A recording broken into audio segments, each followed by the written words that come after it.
Thank you very much, Chairman. Good evening, everybody, once again. I want to start by mentioning that today we started to provide red bus service down to South Point Park. Since we made this announcement some time ago, there's been quite a bit of vocal debate about whether it's merited or not. Those of you who were at the operations meeting, I'm sure remember us discussing this, and it's something we're very cognizant of. But I did want to mention that we did start it today, and as we had hoped, and Cy Opperman is here to vouch for it as well, adding the South Point Park stop is not adding any time to the route that's currently in effect. So you may know we timed the red buses to align with the arrival of the tram. And we plan to continue with that timeline, which is a 7.5 or 15-minute timeline.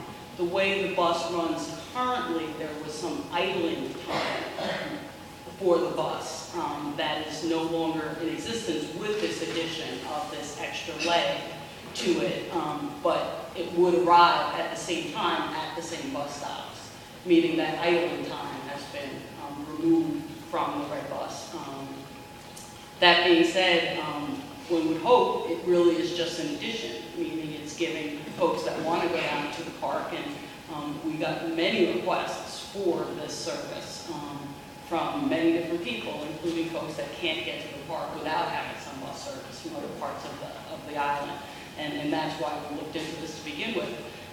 But that being said, I'm hopeful it will just be a boon and an addition and not a subtraction or affect anyone who doesn't want to go down to the park. We plan to continue to monitor all the buses and time everything to make sure that what I just said about the idling is true and it doesn't delay the bus and negatively impact on anyone's movement within the island that doesn't want to go to that area. That being said, I know that there's going to be further discussion about this next Wednesday with some board members and other transportation issues, and I'm sure this will be continue to be a lively debate.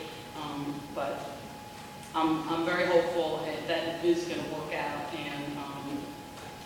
and they therefore provide the service that some want and some don't. There's no question about that. I also want to mention that following today's meeting, there's another special meeting in this very room at 8 o'clock. And that's going to be with RIOC board members that remain. And I encourage all of you to attend and have further conversation with the board members then. One other thing I have on my list here is the Friends of South Point Park. We've been talking a lot about South Point Park, and Michael Smith, who works in Parks and Recreations, has organized a group, and I think he has about 40 so far folks that have joined up to assist with keeping South Point Park as beautiful as it is, with weeding and other tasks, gardening tasks down there. So if you're interested in that, we welcome you to join that. And if not interested in that part, please do go down to the park. It's lovely, and you can get there by bus now.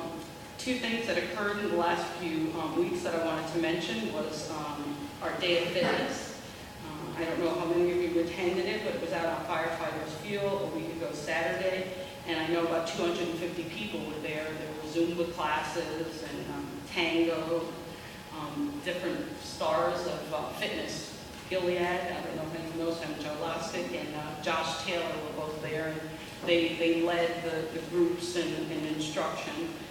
Based on that interest in Zumba, we've added some Zumba classes to the sports park schedule.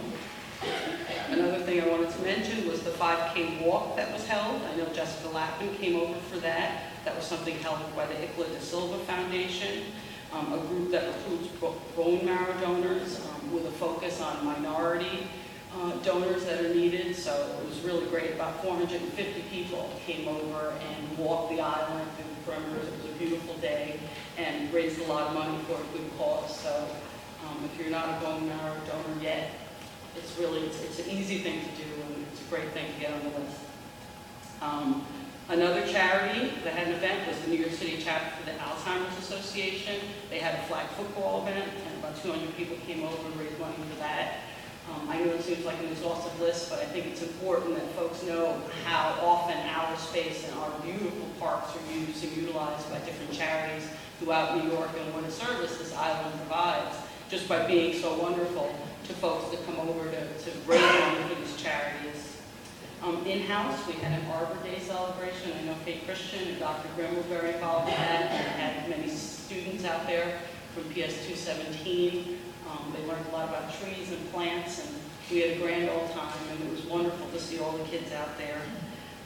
And one other thing, I'd be remiss if I didn't mention it, was our 5th annual commemorative ceremony for public safety. That was a terrific event where numerous board members joined us to watch as some of our public safety folks were promoted, and many were honored for their courageous acts involved in their day-to-day work, unexpected things that occurred, and aspects of where they helped others.